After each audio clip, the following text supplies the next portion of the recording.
Afternoon, this is a meeting of the Planning and Zoning Commission. Today's August the 15th of 2019, and I'm calling this meeting to order. Can we have a roll call, please? Yes, Mr. Chairman. Erasmo Villarreal, Present. Jose Tellez, Present. Carlos Flores, Present. George Beckelheimer, Present. Raul Ugalde, Present. Johnny Narvaez, Present. Abraham Lula, Present. Jose Luis Villarreal, Present. Jorge Dominguez. Present. For the record, Mr. Chairman, you do have quorum. Thank you very much, and I'd like to welcome Joe Villarreal back to the commission. I know he was with us a while back, and welcome back, Joe. Thank you. Can everybody please stand for the Pledge of Allegiance? I pledge allegiance to the flag of the United States of America and to the republic for which it stands, one nation, under God, indivisible, with liberty and justice for all.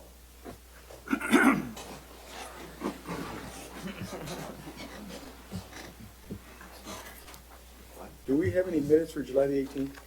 Mr. Chairman, at this time, the minutes are not available. All right. So, being that there's no minutes, any citizens' comments? None? All right. Okay.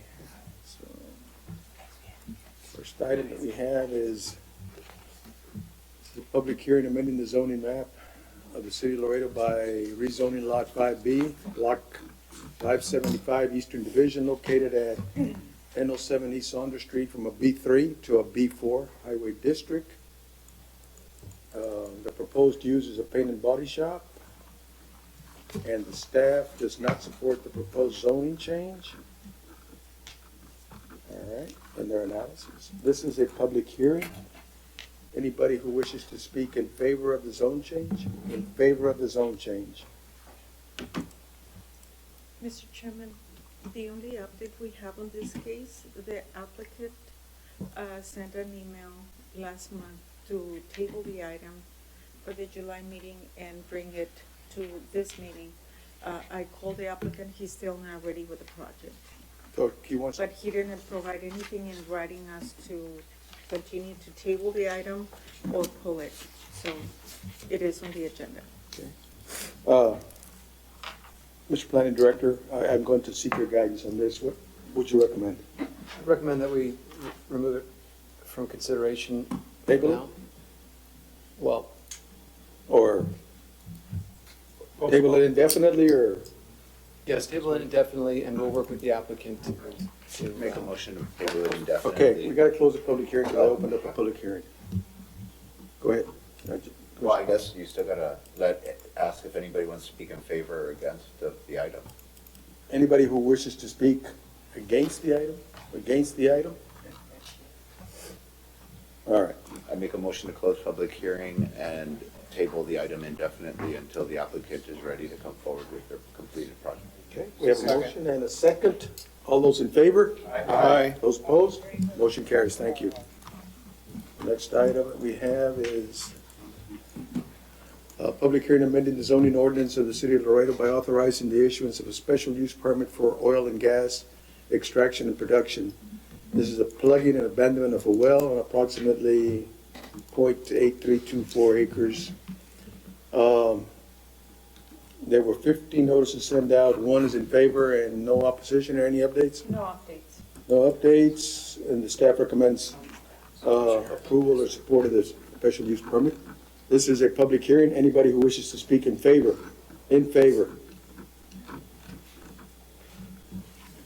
Good afternoon, Mr. Chairman, Commissioners. My name is Adolfo Campero. I'm a lawyer, represent Columbus Energy, the applicant, and we would very much appreciate you approving this permit application, as we would like to plug and abandon this well, which is on a residential tract across the street from LCC South, and there's development all around, so we intend to plug this well and remove the equipment that's on there and let the surface owner develop this property accordingly. It's this well, and there's another well on the next agenda item that are both on the same property, so we ask that you approve this. I'd like to make a motion to add on 6C to 6B. Take them both at the same time? And hear them both at the same time. Second. A motion and a second to hear both items, 6B and 6C simultaneously, since they pertain to the same special use permit for plugging and abandoning a well. We have a motion and a second. All those in favor? Aye. Motion carries. All right. Let me just read for the record the next item also, so that we can just take them both simultaneously. All right, this is public hearing amending the zoning ordinance of the city of Laredo by authorizing the issuance of a special use permit for oil and gas extraction and production, which is plugging and abandonment of a well. And this is on abstract 472 to T. Sanchez Tract, located south of Don Camilo Boulevard. And of course, the 15 notices were sent out also, and the staff recommends and supports this special use permit. This is a public hearing. Mr. Campero is here speaking in favor of both items for the special use permit. Does anybody have any questions for him? I have a quick question. Yes, sir. Mr. Campero, I don't recollect, why did you ask us to table it last time? There was confusion over which wells were actually on this property. I had submitted the application on behalf or for referencing Bella well number 1 and Bella well number 2, and it turned out that one was mislabeled. Okay. And so they're really Bella well 2 and 3, and staff pointed that out to me, and so we tabled it so we can figure that out, and what we determined was that one of the wells was mislabeled. And so there are only 2 wells on this property, and we want to plug up abandon both of these wells and remove all the infrastructure that we have on there. All right, thank you. And I think there's also a letter in favor of this one, right? That's correct. Okay, It's Okay. the same. All right, thank you, Mr. thank you Campero. very much. This is a public hearing. Anybody else who wishes to speak in favor? In favor? Anybody who wishes to speak against the special use permit? Against? Mr. Chairman, I move that we close public hearing and approve items 6B and 6C. We have a motion. Do we have a second? And a second. All those in favor? Aye. Those against? Motion carries. Thank you. Next item that we have is item 6D, public hearing amending the zoning ordinance of the city of Laredo by rezoning Lot 2, Block 1433, Eastern Division, located at 2413 Santa Clara Street, from an R3 to a B3. The proposed use is auto mechanics, and the staff does not support the zone change. This is a public hearing. Anybody who wishes to speak in favor of the zone change? In favor? Mr. Chairman, Yes, ma'am. the update on this zone case, the commission requested to table it and bring it in 30 days, which is this meeting. I spoke with the applicant, and the applicant said he did not understand at that point that you were requesting to go back to planning for a CUP. He said he won't do the CUP. That he is not interested in the CUP? However, he didn't send anything in writing. And that's back on the agenda for you to make a decision on this. Okay. If I may, just, Yes. just in the spirit of being lenient, ask, and we won't do this often, but in this case, there was maybe some communication issue. If we can table it for 30 more days, let's try to get something in writing from the applicant before we Sure. rule against him on this. I think what the commission would desire, if they could establish conditions that mitigated the externalities that would occur from him having an auto mechanic there at the residence, then the commission was okay. And we didn't get to that opportunity to speak with the applicant on that. So we'll try again for 30 days. We won't ask that again, but if you can allow 30 more days, we'd like to give that applicant another opportunity. Surely, surely. I just have a question, Mr. Chairman, Mr. Steinman, but,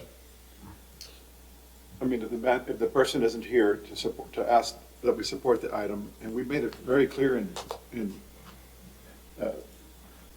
Commissioner Mediad's perfectly good Spanish, what the CUP was about, and I'm just saying, shouldn't we just postpone it indefinitely? Well, Why postpone it, why table it for 30 days, I'm just curious.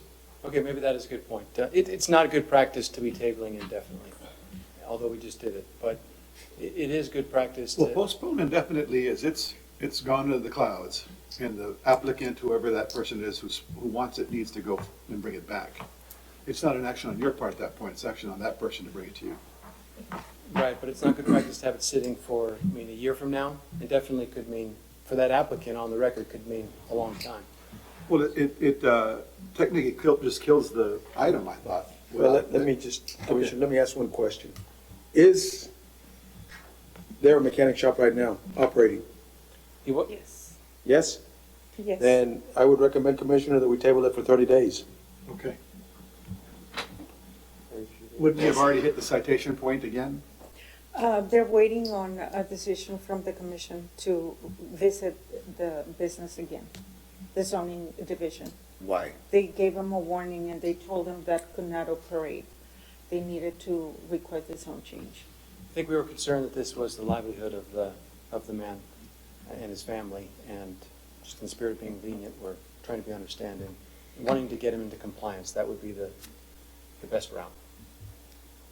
I mean, 30 days isn't going to work. So what are the wishes of the commission?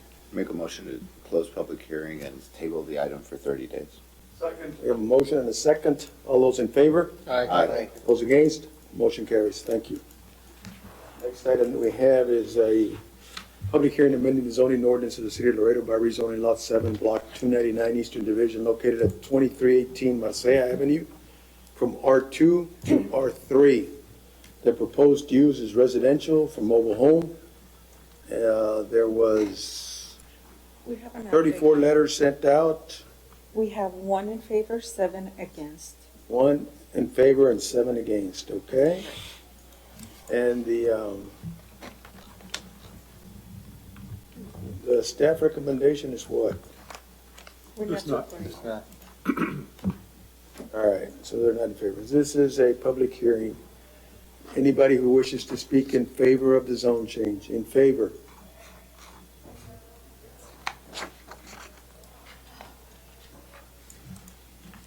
Good afternoon. I'm the owner of that property. I would like to change it to R3, which is easier for me to install a mobile home that built the house. It's just sitting there, the lot by itself. I don't know why people are not complying with that because I see a lot of mobile homes in there. I don't know what's the reason they're not saying yes to the petition. Now, this is your lot and the mobile home that you're proposing to put in there, you would be living in it or what is the intent? That will be like probably for rental. For rental? Okay. Any questions? Yes. May I ask staff, is there a current law or ordinance that states that if someone places a mobile home on a property, they have to be the owner of the property, of the mobile home as well? Not that I'm aware of. You have to be the owner of the property and the mobile home. Are you aware of that? That I need to be the owner of the property. And the mobile home. So you have to be the person living in the mobile home. If you, Yeah. if you plan on placing the mobile home there, you have to be the one living there. Yeah. Oh, okay. I have a question. Is that right? Is that, in other words, if you're the owner of Yes, the to property? clarify, it has to be owner occupied. Yes. Correct. To be- Owner to occupied have in a mobile R3. home in a residence. Yes. In the R2? R3. R3. R3, which they're asking for R2 a zone is change from R2 to R3. Right. That's the only zone that is allowed. R3. So there are no rental mobile homes? I can't rent, like if I wanted to rent a mobile home in Laredo, I can't? Correct me if I'm wrong, but there are other zones where you could have. Yes. Mobile R1 homes. and One in H. Oh, okay. R1MH. There could be rentals there. Yes. Any other questions for the applicant? Thank you very much. This is a public hearing. Anybody else who wishes to speak in favor? In It's actually favor? easy. It's a down zone. Anybody else who wishes to speak against, It's an R2. against the zone change? R3. She's R2. I'm Francis Solis. I'm well, the neighbor of this lot where is planning to change the zoning area. But the reason we oppose is because we're the immediate affected. We don't want a mobile home in the area. You know that several years ago, there was a city ordinance to move mobile homes out of the city. That's why there was a facility over there in 59, right? That's where you have the mobile homes currently now. So we don't want a recreation now. So I guess that is one of the main reasons that we oppose. All right, sir. Any questions from the commission? I have a question for Yes. staff, like, For staff? so if you're the owner of the mobile home, owner of the property, then it's okay to have a mobile home? On an R3, yes. Yeah.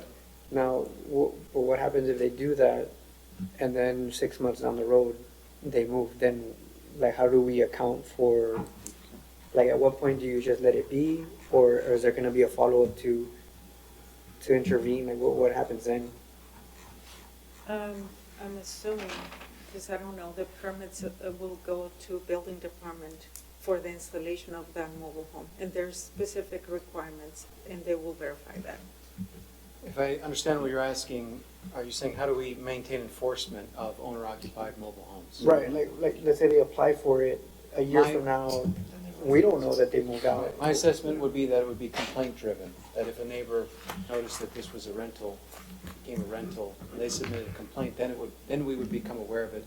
I'm not aware that as a city, we're patrolling mobile homes, knocking on doors, trying to find out if it's Correct. owner-occupied. So it would most likely be complaint-driven, and then it would go through the process of us understanding and trying to verify if it was owner-occupied or not, and then issuing a citation to the owner if they were not in compliance with the zoning requirements. Okay. That's all my question. Thank you. I have a question. Yes, sir. In the area right now, there's no mobile homes allowed, right? That's correct. It's an R2 zone. Because it was the ordinance of the city, what was it, 15 years ago, right? When the mobile homes were forced to move out of the main city, right? Had to move outside the skirts of the city, Well, right? there are some that was non-conforming mobile home parks, okay? It did not eliminate the R3 zone where you had a The mobile mobile home. homes that were left were the ones that were already there, right? That were in an R3 zone, you Yes. could replace those, but you could not go more than 6 months without moving one in and then putting the other one out, and it was strictly owner occupied also. Okay. But that was 15 years ago. It was about non-conforming mobile home parks that existed in the city that were, given time to, I guess, correct and then decease.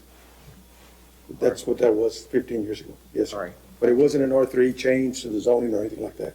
Okay. Okay. Thank you. Yes, sir. This is a public hearing. Anybody else who wishes to speak against? All right. What are the wishes of the commission? Yes, ma'am. I'm sorry.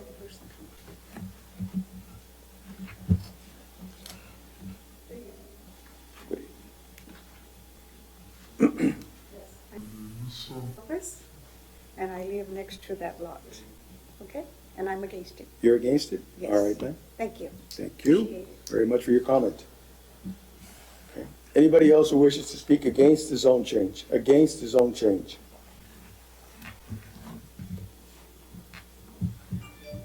All right, I'll make a motion to close the public hearing and deny this zone change. okay. We have a motion. Do we have a second? Second. And a second. Oh, I'm sorry, I didn't hear the motion, sir. The motion is to deny the zone change? Oh, very good. And a second. Supports that. All right. Any other discussion? No? No. All right. I'll call for all those in favor? Aye. All those against? Motion carries. Thank you. Next item that we have is item 7A. This is a review and reconsideration of Port Grande subdivision master plan. The intent is industrial. The purpose of this revision is to reconfigure phases. This is a 1,996.64 acre tract. And the proposed action is approved subject to the following comments from the planning department, from water and utilities, and a notice to the developer.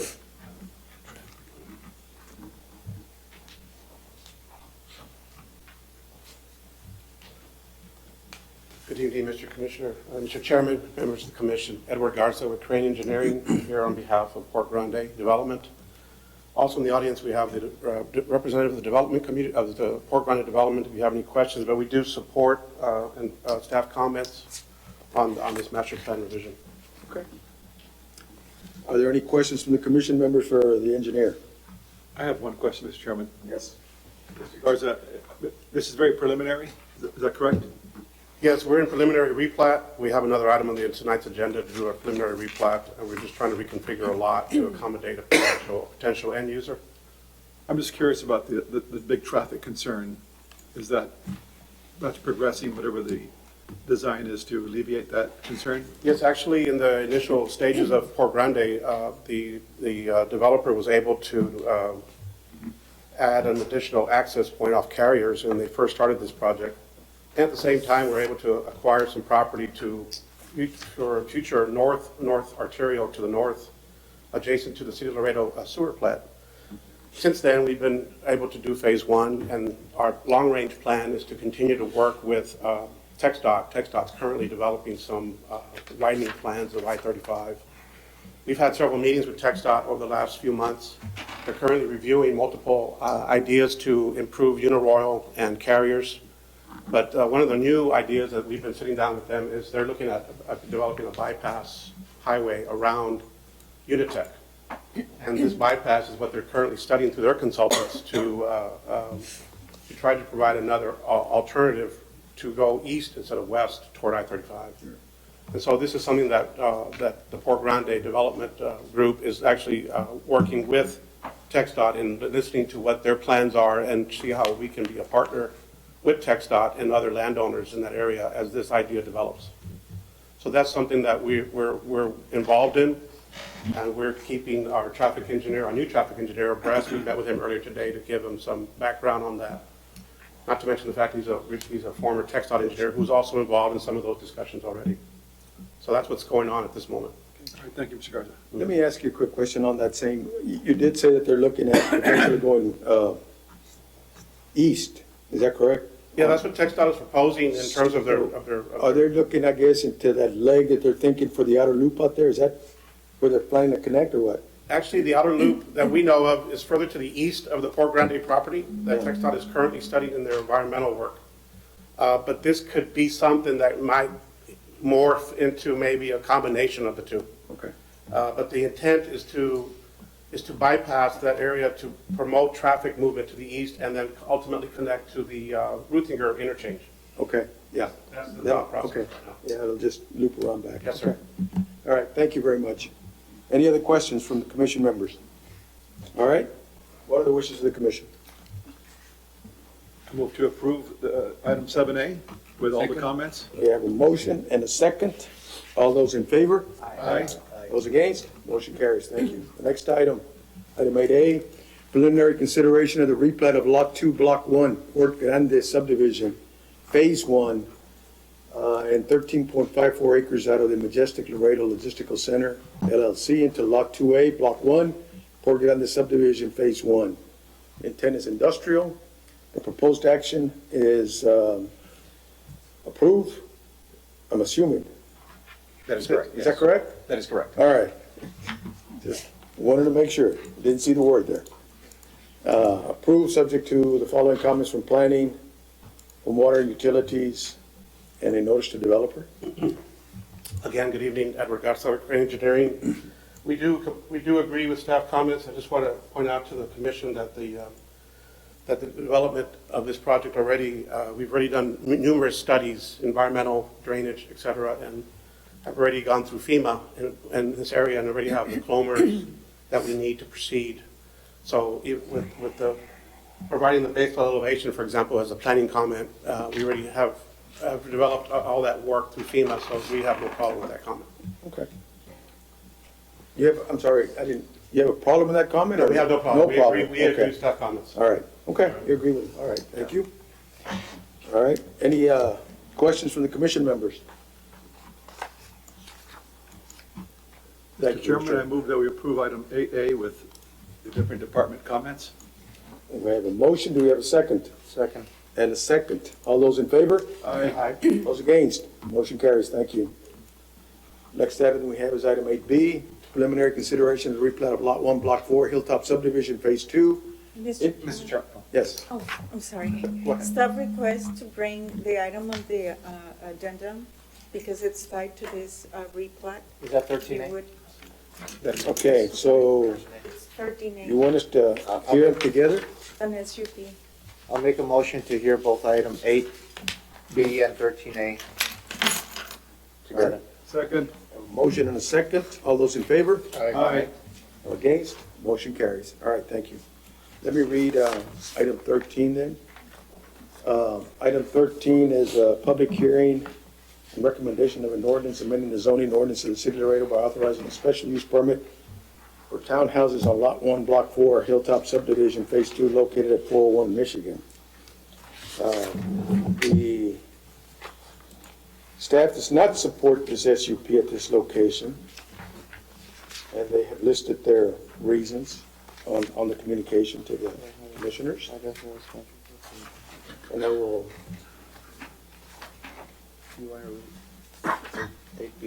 I have a question, Mr. Chairman. yes. So they're in contradiction of one another, 8A and, 8B, and the addendum of 13A.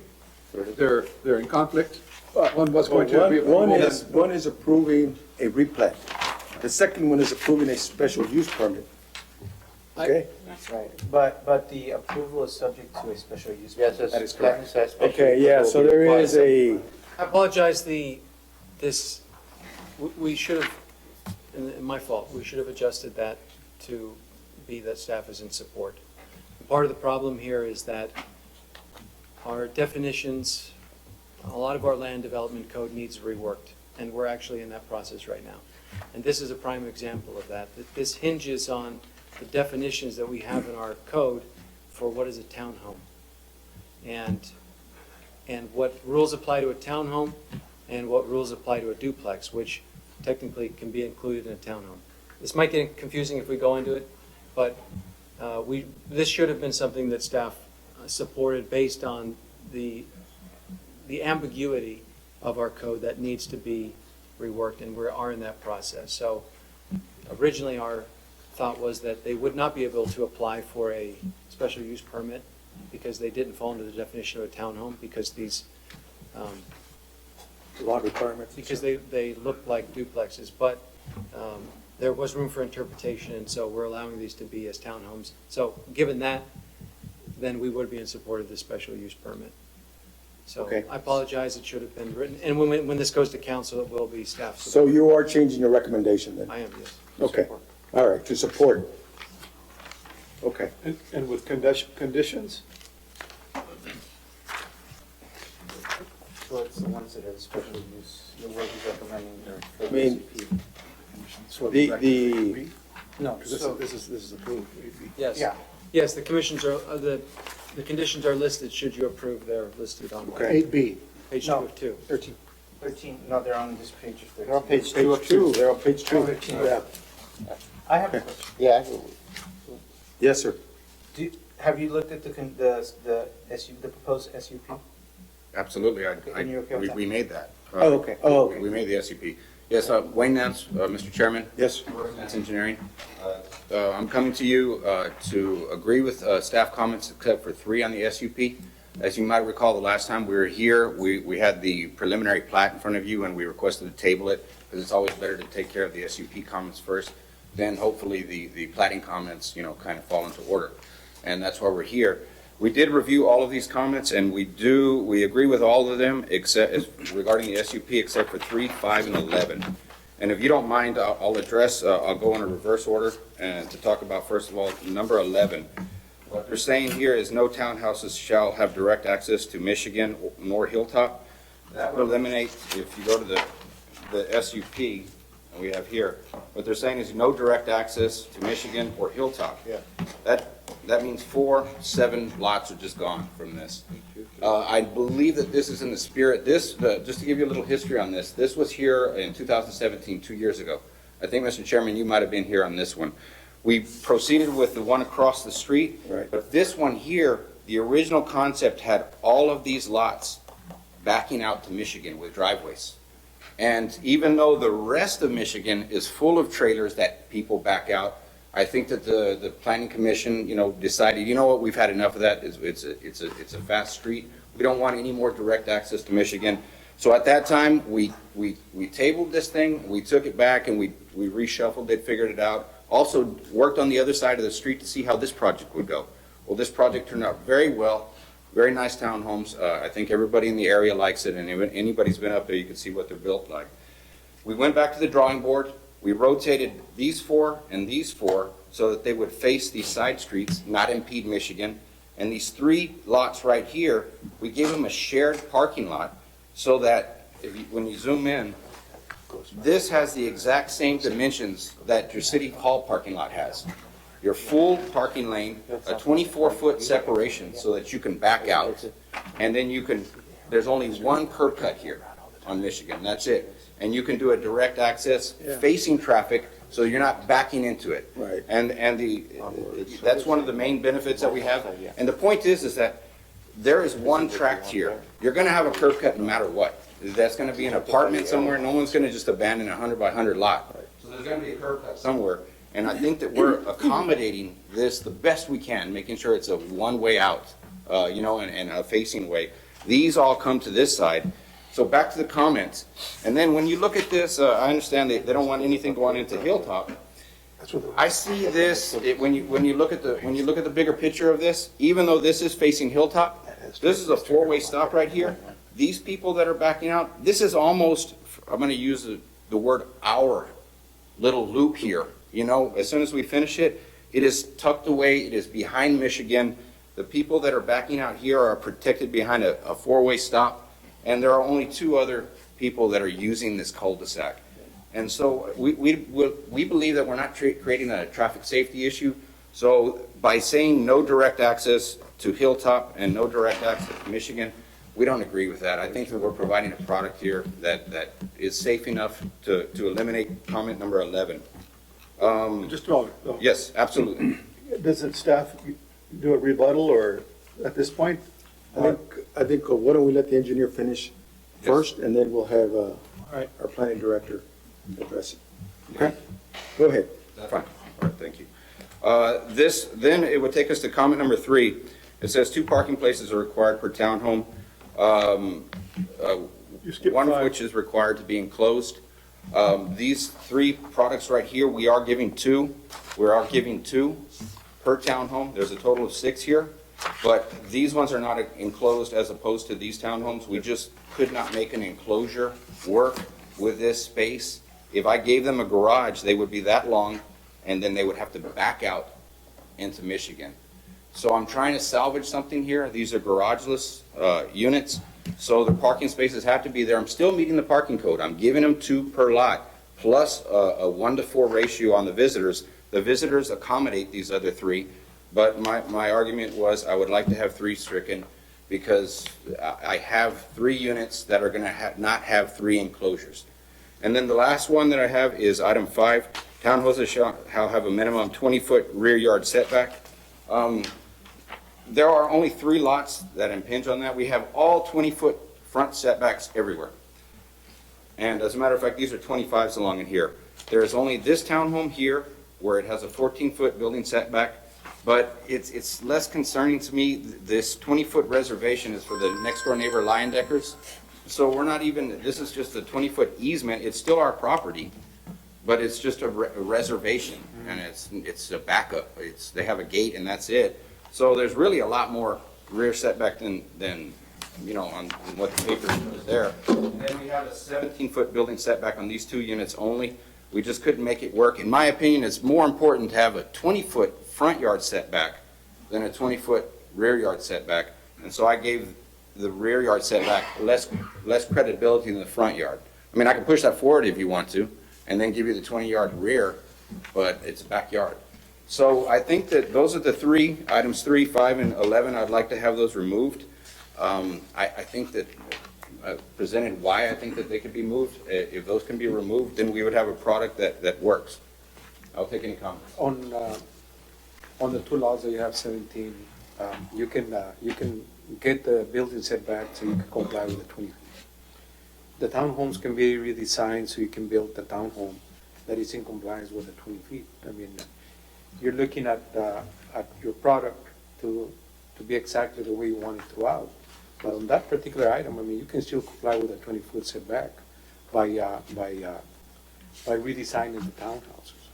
That's one thing, but I know that usually that's a whole, No, it can be done. re-architect. I mean, it can be I'm done. sure it could be done, but my question to the commission would be, what's wrong with the 17 rear yard setback as well? Same thing that is wrong with redesigning the townhome.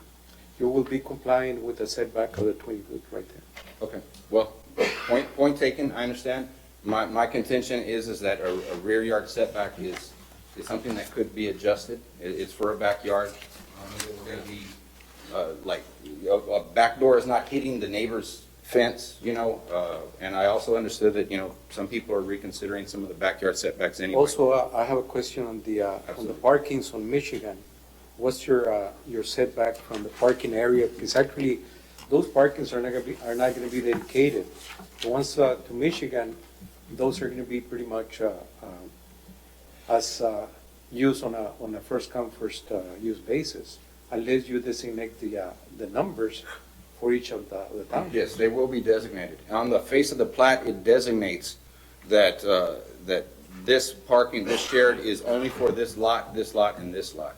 So legally to be there, and I am assuming that they will have signs as well for this address, and this address. I don't have a problem with that, Mr. Chairman, provided that those parking lots are labeled, so there will not be a problem between the homeowners when that's built, whether who parks what, where, see. Okay, thank you. Where I'm fine with that. All right, okay. I'm gonna let our planning director now, go ahead and address the 3 items. Yes, if I could just share my reasoning on this, and maybe some of the reasoning on, when we start getting into the definitions of some of our land use requirements, at somewhere we have to draw a line. And let's use the example of the 20-foot setback. When somebody gets close, you might think, well, it's just 3 feet. Those rules that are drawn out and those distinctions that are drawn out give us some distinction between neighborhoods and between uses, and we follow those as a rule. Now, we have a special use permit in place for townhomes, and probably should have that in place for duplexes. We're defining these as townhomes, given that we have the ability to do so. I think there's room for interpretation. Why would we allow, he could, as of right, build townhomes to the right specifications. He could do it. He could lay out a configuration. But Mr. Nance and his company has decided not to. Why? Because they want more units. Now, they're motivated by profitability, of course, like they should. It's how a lot of land development occurs. And as a city, one of the things we have to look at is, what is the city getting out of this? What is the interest of the city? If we're going to compromise the rules that we have, because we have rules laid out for townhomes, if we're willing to compromise that with special use permit, what does the city get? And my perspective on this is that he's aiming at a certain price point. He wants to build an affordable unit. These are going to be for sale to owners, correct? These aren't rental products. That is correct. And so this provides an affordable housing product for somebody that maybe is lower income and wants to purchase something. That's good. And so we're willing to compromise on some of the conditions here, but all of these I stand by. These are, staff reviewed these. And on number 11, no townhouse unit shall have direct access to Michigan Avenue Hilltop Road. Yes, there are other units on that street that have access, and it's not good. It's not good to have a lot of curb cuts and access. It creates greater risk. Because there's already a situation there, do we make it worse? No, I don't think we should. I think we should minimize. We recognize the problem and we should stop. And that recommendation comes from staff whose job it is to look at traffic and consider those. On number 5, as well, we have that distinction of 20. By dropping it less for him on this, we're maybe giving a little bit more a special treatment here to this. He could lay out a configuration where no unit has less than 20, but then it would be less units. That one maybe that's not so important. But for 3 and 11, I think those are important recommendations as well, as are the rest.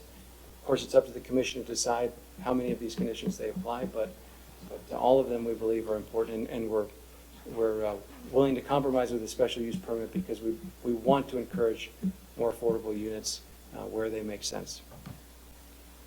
Mr. Chairman. Thank you. With regards to item 3, I didn't quite understand you, sir, about your I think you made reference to those units on Michigan when you talked about the parking spots. I didn't follow you clearly. Item number 3, although I didn't see this in the parking area, I did see the reference to 2 parking per unit. This particular item 3 says one of which needs to be enclosed. okay? And what I'm pointing out is that all the rest have one enclosed and then one in the driveway. So they're getting there too, one is enclosed and one in the driveway. These 3 units right here, and these 3 units only, they're gonna have 2 parking lots outside.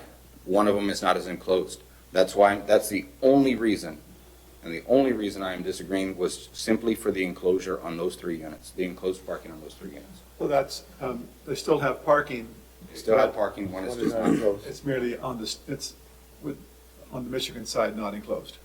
All right. It really doesn't have so much to do with Michigan or Hilltop or anything. The note just says, hey, if you're gonna have these townhomes, one of the parking lot needs to be in a garage or a carport, and one needs to be within the driveway and within the right of way outside of the street.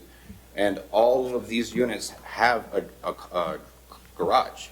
These ones do not. If these had a garage, okay, they would be as long as these, and they'd face the street, and we'd be back in that situation where we don't have room for a parking lot and we're backing into Michigan. And I'm repeating back to the Michigan argument, though.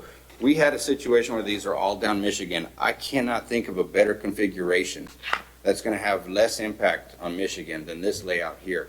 Because after that, you could go back to mobile homes along here with an R3. It's R3 right now, which is like you can do a lot of stuff with an R3.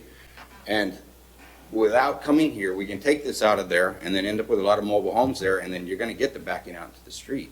I think we're throwing something out here that even though that statement, seems to be defending the city, I think that this plan, you end up with a product that's better for this area than what the existing R3 is. But the townhomes. That's all I have to say. I just want to finish the parking spot issue. The townhomes then have an enclosed parking, one per unit, Everything with but TH. also off-street, the second one. Yes, absolutely, But there's nothing about calculating the absolutely. streets, okay. Nothing within the right of way. Commissioner Flores. Yeah, so I think the rules are important to follow to protect the interest of the communities, right? But when there's an intelligent reason for varying from the rules, I think we need to, as a commission, be conscious of that and flexible. So to me, I think that what you've proposed seems to be well thought out. I think you have compelling points. I can understand the city's position to want to follow the rules strictly and trying to find a compromise is this SUP. But I also think that if we're able to provide a product to the community that is a good quality product at an affordable price, and there isn't a compelling risk that is a compelling reason to stick to the rules so strictly, I think that this is an example of one of those situations where I think the interest of the developer in being able to create a product outweighs strict adherence to the rules.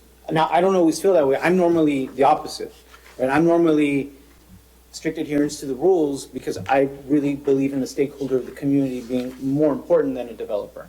But in this case, I think this is an intelligent explanation of why we should vary from the rules, and I think that we should support it. That's my view.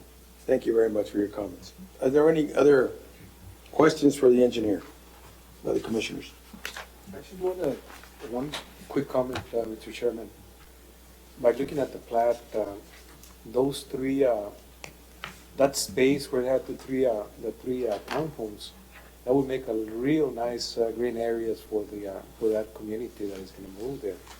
As a matter of fact, I feel that if that turns into a green area, which we don't have any green areas for the community that is going to move there to enjoy themselves, maybe it's not a bad idea to delete those three townhomes and turn them into green areas where people can actually go and have a tea or a beer or a wine or just a little cookout for that area. What do you think, Mr. Engineer? On behalf of the developer, I can hear the little bird saying no. I would just volunteer this. I will take the commission's comments, whatever you have.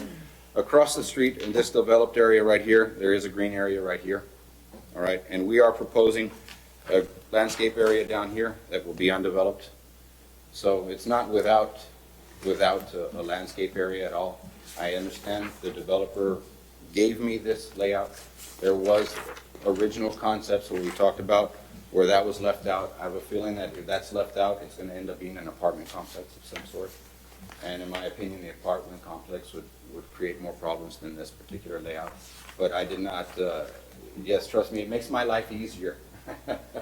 And so that topic was discussed, and the answer to me, and I'm relaying it to you, was, they have intentions of using that 100 by 100 area for something. Thank you, sir. Yes, sir. All right. Thank you, Mr. Knights. All right, thank you, Mr. Chairman. All right, this is a public hearing right now on amending the zoning ordinance for a special use permit. Anybody else who wishes to speak in favor of this item? In favor of this item? Anybody who wishes to speak against this item? Against this item?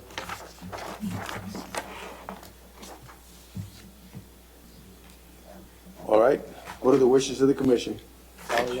There are two items that we're gonna have to take action on, okay? I just wanna make sure y'all understand that. I'm gonna motion on this item, 11A, is it? 13. 13A. I'm gonna motion to go against staff's recommendations, approve the SUP, striking comments 3, 5, and 11. And I think this is a great project for the area, a good way to gentrify the area too. If, just for the record, our staff recommendation was to support the, To support the SUP? support the SUP Okay, we'll with support. these, with the conditions With the listed. conditions. Then I will make another motion to support staff's recommendation, striking out comments 3, 5, and 11. All right. We have a motion, do we have a I'll second? second the And a motion. second? All those in favor of the motion? Aye. Those against? Motion carries, thank you. All right, we need another motion for the preliminary consideration of the replat of Lot 1 for approval. I take it is, it's approval subject to the following comments. Make a motion. Mr. Chairman? Yeah. If you don't mind, just for the sake of being thorough, on this particular one, we would have to strike item number 5. Item 1 addresses it. It says a special use permit will be required. You've just moved forward with that. But item 5 limits the lot size. We just took care of that with the SUP. By approving that SUP, it allows that site plan to be followed. So item 5 is inherently stricken, but it might be more thorough to have that stricken, whatever staff recommends on that situation. Okay.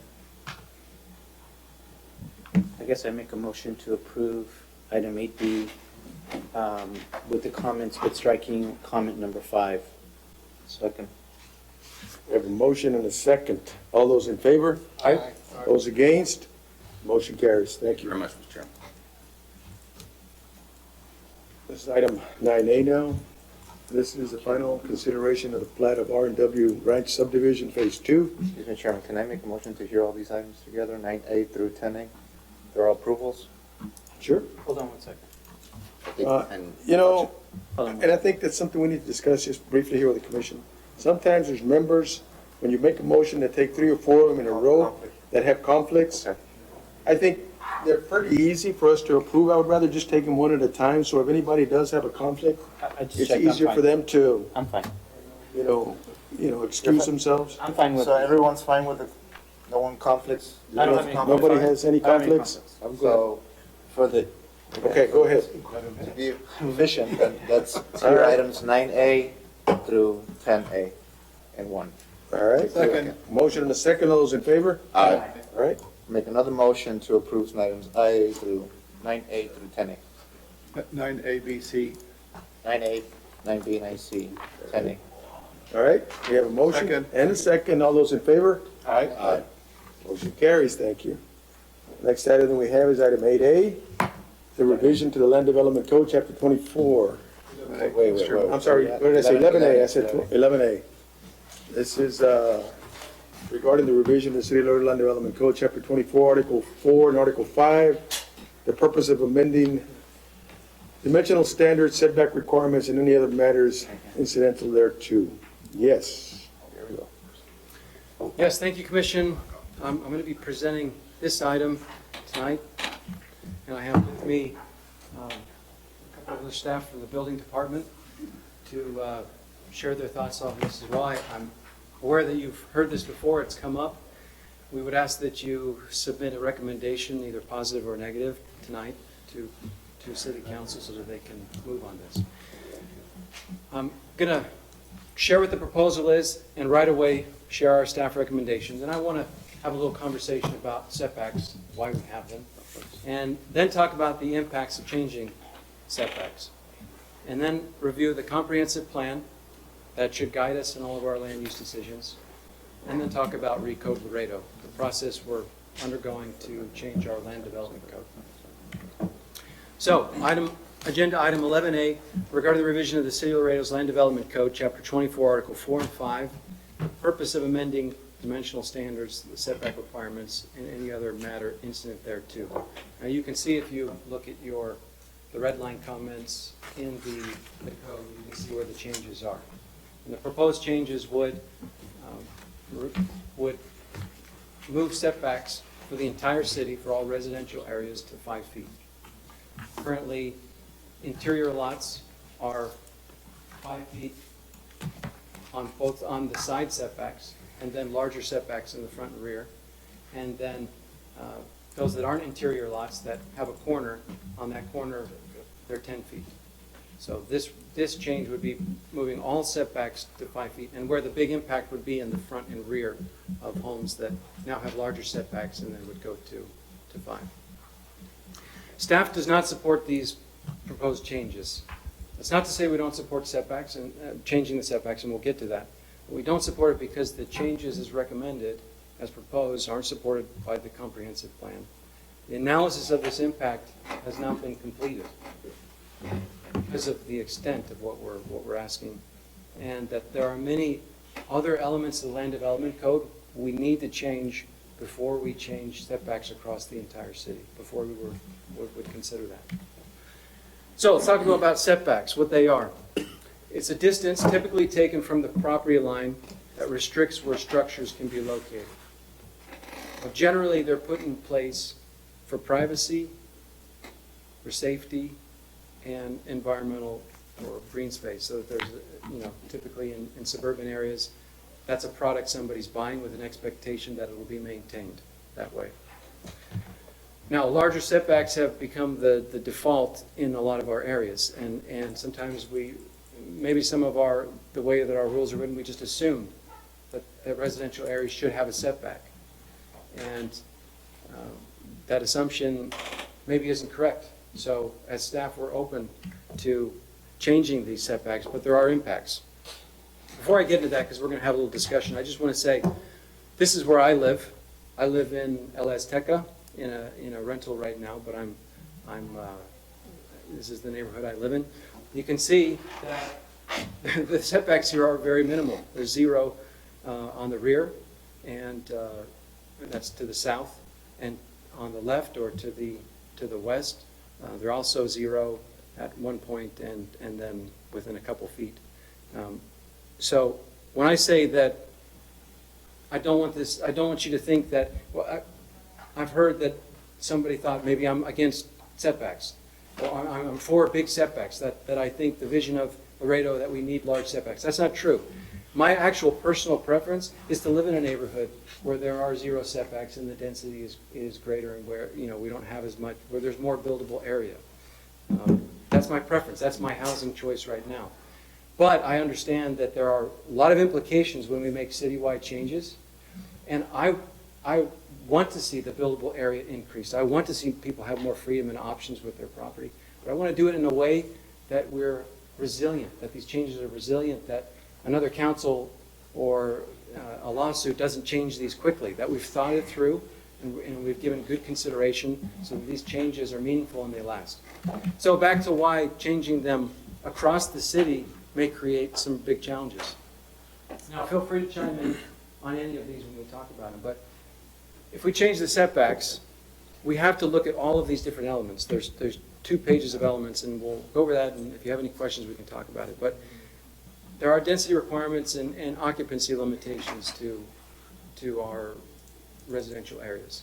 If we're allowing buildable area to increase, do we also look at that? If you can basically double the buildable space of your home because you have minimal setbacks, should we allow for duplexes then on these sites, or just huge, massive, single-family homes? There are stormwater requirements that we have in place and considerations that should be made. When you increase the buildable area, you increase the impervious surface area. That means that runoff moves much quickly. It doesn't get soaking up into the ground.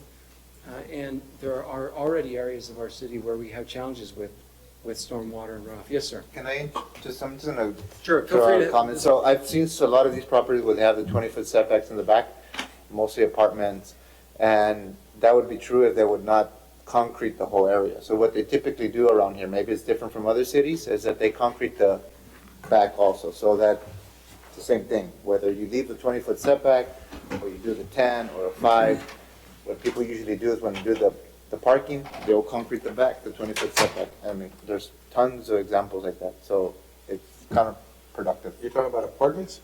I've seen a lot of apartments with You're not that. talking about single family, are you? Single families do the same thing. I'm not gonna say that. You're saying that there's tons of them? For the apartments that I've seen, yeah. Apartments, okay. Apartments, yes. That's Same. multifamily. Yeah, Okay. multifamily, So there's a distinction between single and multi. All right. The one comment I can make with that, usually, just generally speaking for stormwater or for water and sewer. By the way, this is Victor Oh, Linares. yeah, for the building record, director. Victor Ignatius, acting building director. Just a general comment when it comes for stormwater and water and sewer. There's always this general analysis on the demand, on flow rate or such. So it does, I guess you could say that, like for runoff, for example, you could say that the coefficient is a bit of an average of the scenario, pretty much it being asphalt, house, parking lot, pavement, and such. So there's a general value to it. But the one thing it doesn't do is that it'll take 100%, I'm exaggerating, but the 100%, fully concreted residential. And so the concern that we have, maybe on the stormwater, it might not be this large impact, but it will increase the runoff. And the only worrisome, it's more on the long term. 10 years, 20 years from now, it's not going to be too much our problem, but when those properties increase and we get a large vicinity of subdivisions to do that, that's when we're going to start seeing the impact. We won't see that ourselves, but in the future when it comes for the city for maintenance or upgrades or such, that's when we're going to see those changes. And like I said, the impact won't be immediate, but that's kind of the factors that are played when a civil engineer designs a subdivision.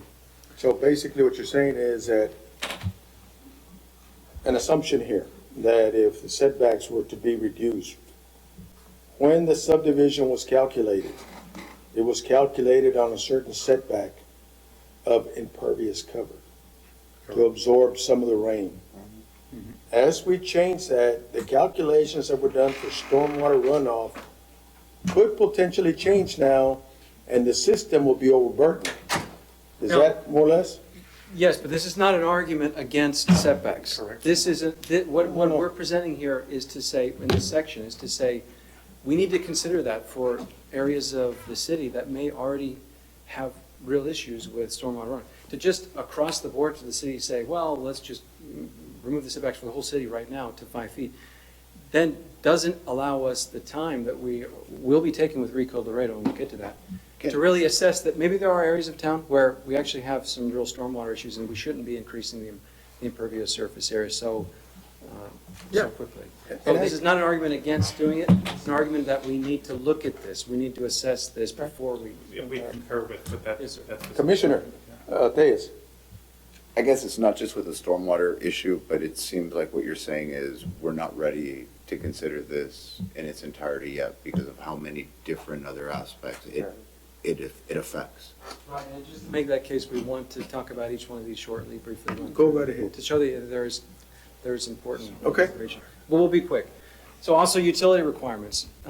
5 foot may not be enough for the easements that would be needed in certain parts of the city. Now, generally, utility easements are 5 feet and 5 feet on another side, which give a 10-foot PUE when you combine them both. But that's not the case across the city. Parking regulations. Do we have parking requirements for our single-family homes? Yes. Our single-family Yes. detached? Yes. When you increase the amount of home, you also increase the occupancy, generally speaking. And doing that, you also have a greater demand for vehicles, which people use. Also, if you're increasing buildable area, you're taking up space that otherwise would be used for parking, that's not already required, on the lot. Meaning that we're going to essentially be pushing more cars to the street. Now, think long-term with this, don't just think, tomorrow. We'd want to consider that as the factor we're looking at in certain neighborhoods that have problems already with off-street parking. Do we want to increase that problem?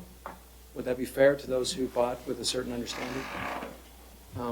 With zoning regulations in general, there are many elements of, our setbacks vary for different zones, and there are reasons they vary. We'd want to look at all those and which ones make sense to vary that setback. Maybe some less than 5 feet, maybe others a little more. With visibility, triangle requirements, so cars that pull out and access the road, we like to have a visibility triangle. And how are we dealing with that if we just remove that requirement and allow people to build to 5 feet? There might be issues there. Height limitations with floodplain requirements, also with right-of-way widths and requirements on roads where we're going to have off-street parking issues. With easement locations, that we also spoke about that. And then with building code requirements, structures that are within 10 feet of each other require higher fire rated materials. Now, the question is, if you have an older lot that predated and is already built to 5 or less, and you have somebody that now can build to 5, are they required also to follow the fire requirements of having greater fire protection because of the increased risk of having 2 buildings closer together?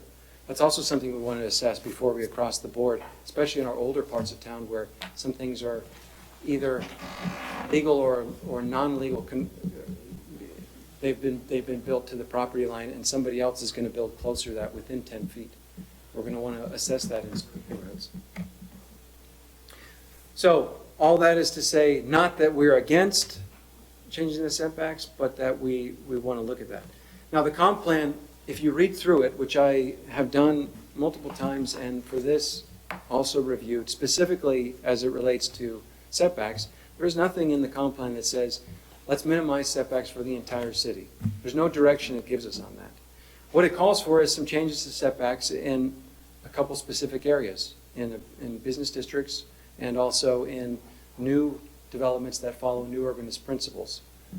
But it doesn't give us direction to remove it across the board. Now, that doesn't mean we can't. It means if we should really think through it, which means we're amending our comp plan. We're doing that study. We're doing that analysis. Now, the comp plan does call, and I point that out because some proponents of this change have said, oh, it's part of our comp plan. No, it's not part of our comp plan. But in the spirit of increasing density and having more sustainable development, you could argue that, well, yeah, decreasing setbacks would be a good thing. And as staff, we agree. We just want to do the analysis and make sure we've done the preparation to give the commission and then the city council who will ultimately make the decision. We want to equip them with the most information that they can have to make that analysis. And luckily, we're actually going through that process right now with Rico Laredo. By the way, anybody wants to stop by, now you know where I live. Feel free. It's an orange house, can't miss it. Rico Laredo. How many of y'all have heard of Rico Laredo? Just show of hands, I'm just curious if you've, okay. I think all of us, right? Well, you've mentioned it before. Okay, good. Well, let me just briefly say, Viva Laredo, our comprehensive plan, one of the major goals that it asked us to do next was to redo our land development code.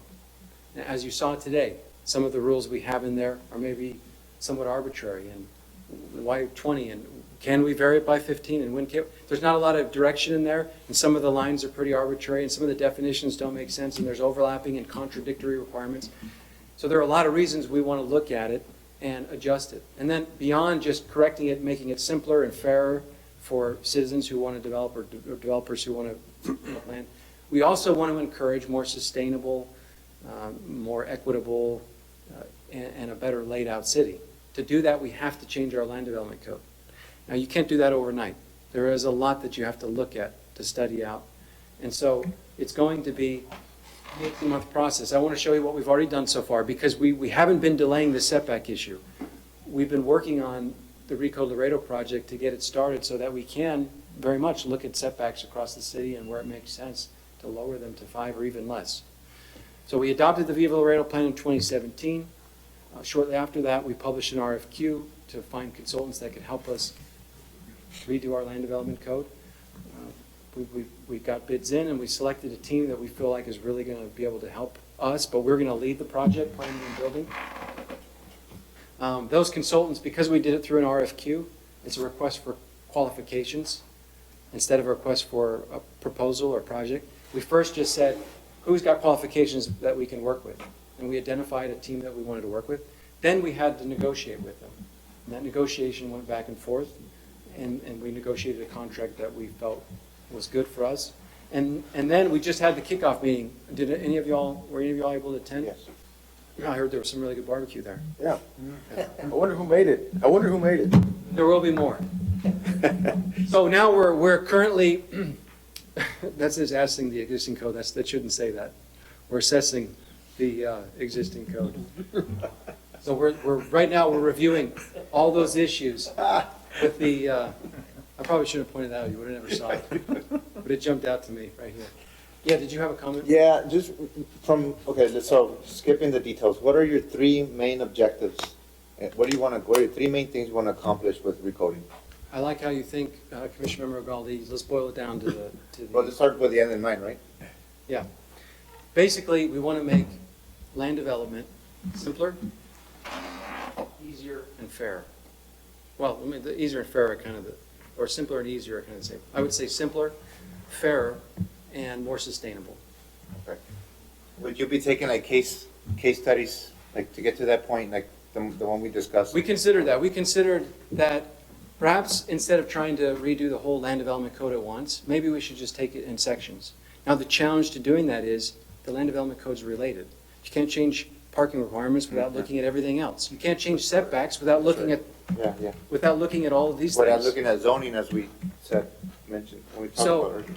our consideration, and it's still evolving somewhat, but what we feel is best is that we're going to continue with the existing code while we develop the new code, which will hopefully be a lot simpler and give more flexibility, but at the same time make things clearer. So would there be an opportunity to change the code would it be able to evolve, to not just wait till 18 months and change it all at once? Would you change it in phases? You can. Well, that's what we're still considering is we want to bring the new You're going to code. change it regardless in 18 months. Why can't you do it in phases? We want to develop the code all at once because you can't develop one piece without the other. So we don't develop it, but how we implement it, that will be a decision, I think, ultimately. Well, we're one input from Planning Commission and we're going to want input from City Council because to make such abrupt changes overnight can really disrupt the system. And so maybe what we've been considering is maybe we have a 2-track system for a year or 2 years where we have the old way that you have to apply through you can't pick and choose, but you either go the old track with the existing code or you go the new track. And that would be so, all the industry that we have here, they don't have to relearn it overnight and it halts development for 6 months while they understand all the new, but still give them the existing track. Somebody can apply to all the new standards of the new land development code until we retire the old one. That's one strategy we're thinking. Commissioner Tays? One of the things I brought up a while back to your predecessor was when Mr. Villarreal and I started in 2015 or 14, we both came in with the idea that we knew the comp plan was going to be redone, the future land use plan was going to be done, and the code was going to be rewritten. And changing this and bringing the idea of changing everything overnight from 20 to 5 or whatever the numbers are it takes a lot longer than that. But one of the things that we had asked the predecessor was, why don't, and we did it with the R1M or R1B, the different zonings where we allowed smaller, but do it in newer, do this new zoning in this new development and keep it limited to that development where the market dictates you want to have a house that is a smaller lot, go buy it. But don't bring it into an existing neighborhood and you ruin the integrity of the neighborhood. And I personally agree with you with the idea that I would like to have some choice of having a 5-foot setback, but do it is there a way where you guys can set up this idea, but limited to, hey, you want to develop 400 acres on 359 with 0 setbacks, you want to have a higher density stuff, do those rules and implement them on new development instead of just putting them in Yeah, to your comment, let me willy-nilly. just make a distinction. We're talking about two different things. There's a proposal that the TRB board has recommended, and it's gone through, now it's the planning commission, we're taking it to council. And that recommendation is, without any analysis, let's change our setbacks to 5 feet in all our residential areas. So that's what's being proposed. Now, I'm talking about Rico Laredo because. Well, I'm talking about the tying everything in, but also allowing, okay, number one, the 5-foot step backs, I think should be tabled, period, indefinitely until we get full studies, like the citywide part, but allow for an implementation, because the whole point of the comp plan was not, it's exactly what you said, but in certain areas, and allow for future development to have like a mixed use, not have these, just as I don't agree with the 5-foot setback across the whole city. I think some of the current setbacks across the whole city, I mean, each neighborhood should have its own identity, its own flavor as far as what it is. And so. Okay, thank you for explaining that. I understand where you're coming from. And yes, we're in agreement as staff. Where we can, we would like to increase the buildable area, allow people to have more options, but maybe there are some neighborhoods where that expectation, where there's an expectation, a situation that would not allow for it. And we're asking for that time to create an analysis, to bring it to you, and then ultimately, we're not the decision makers on this change. It will be commission who sends a recommendation, and then council who can make a decision. No, we just want to equip them with the But best what I'm trying to ask you for is maybe in the short term, because maybe we can come up with something for new development. If one of the people that are out here, they want to do is like a 5-foot setback new subdivision, they can do it and see how it goes. We would still recommend not to new areas even until we've done this Rico Laredo process, but that is an option that you could consider, and it's something we've thought about as well. Yeah. And if I may, I'm sorry, Roland Lozano from the Building Development Services and in charge of the TRB, and I sat through all these meetings. That was discussed. There already is. It's called the PUD. So the Land Development Code already has. So it's for a plan unit development where you're going to have setbacks a certain way. I don't know if you're familiar behind the academy going towards the new high school. They developed something to that. There's lots and they developed that and they already know going in. So one of the things we brought up as staff is, do we want to limit these proposed changes of setbacks to new development where it's more planned? And the idea was more towards allowing current lots as well. So again, staff didn't support that, but there is something in the mechanism on the current land development code that allows that.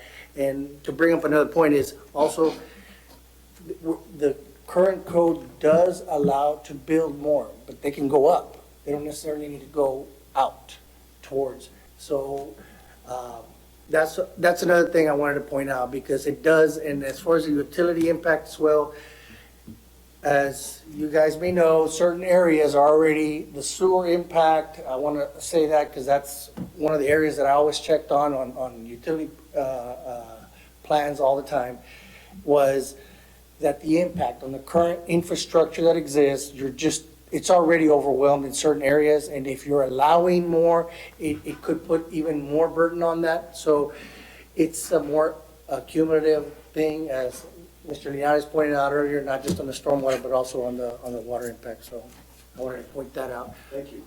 Thank you. Commissioner Narvaez, I know you have comments. Yeah, I just want to say I concur with what Commissioner Reyes said, and I think the consensus of us is that we kind of support your all's views and ideas as far as that more studies and more work needs to be done as far as this issue. My only concern is that I believe council wants a decision from us quick, and my concern is that if we give a decision, then it could override what you all are saying as staff as far as what you think needs to be done.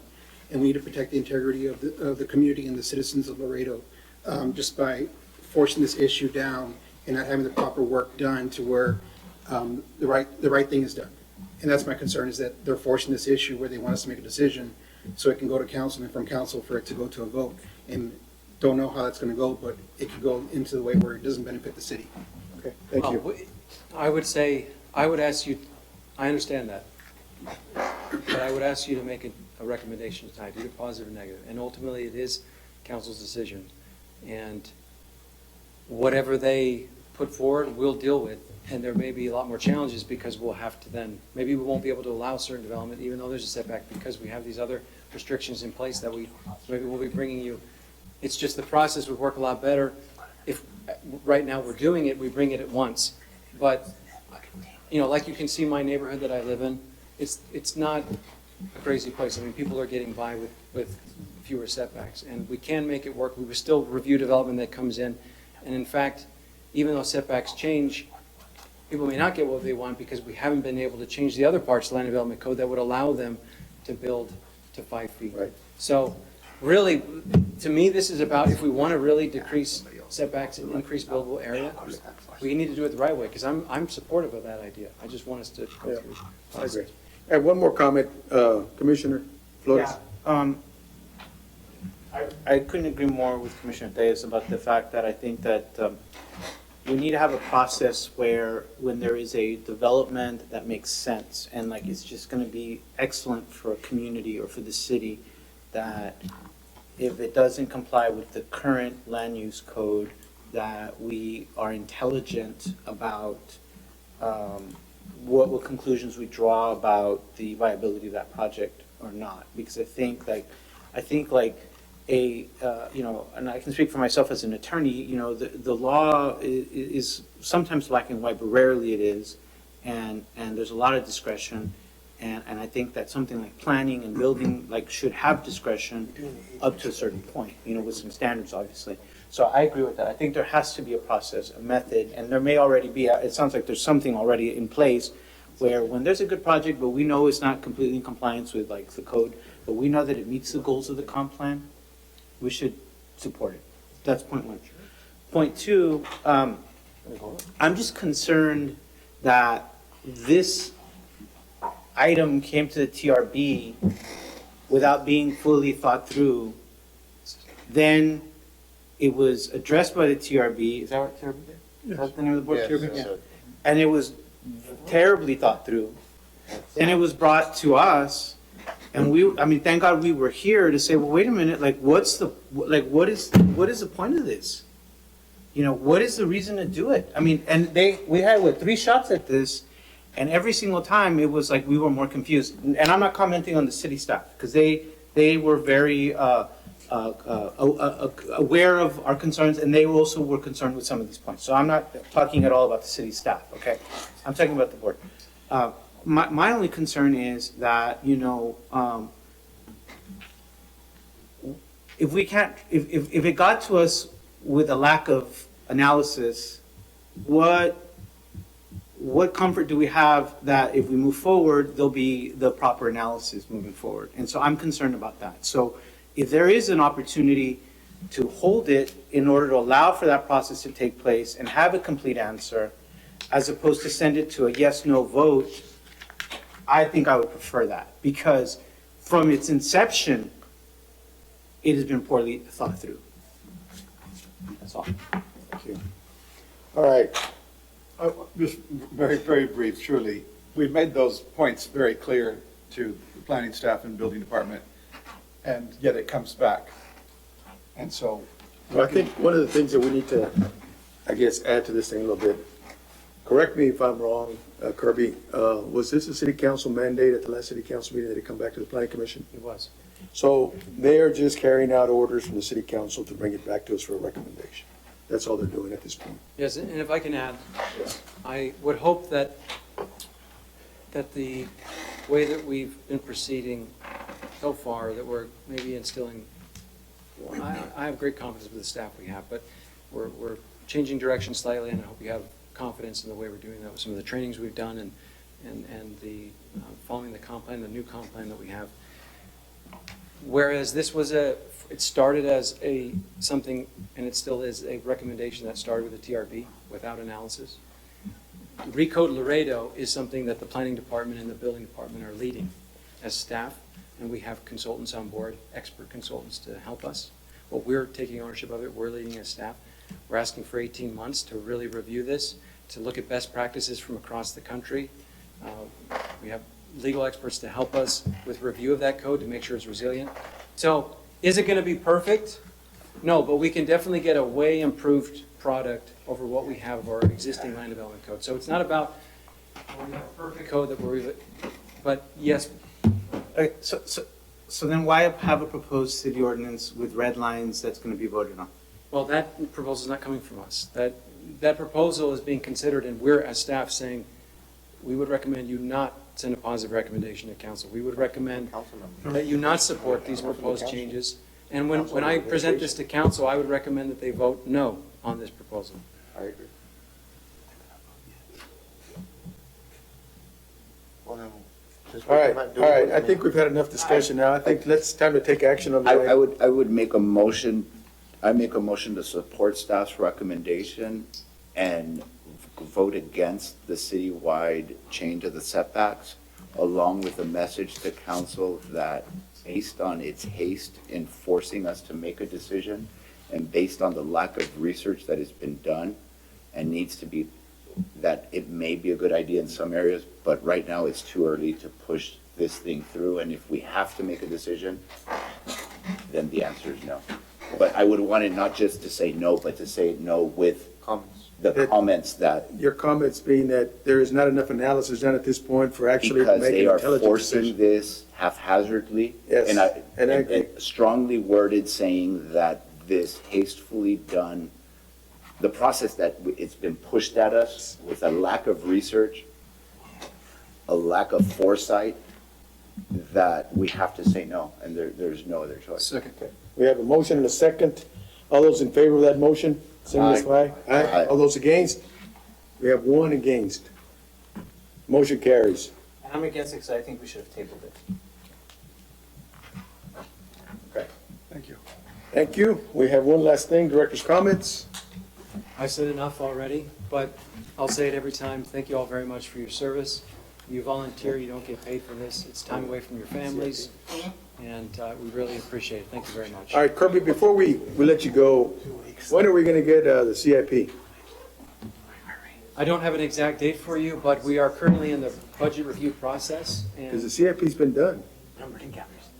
It's already been submitted to council. Normally, if I remember correctly, the ordinance says it's got to be submitted to us first, but I realize the transition here, okay?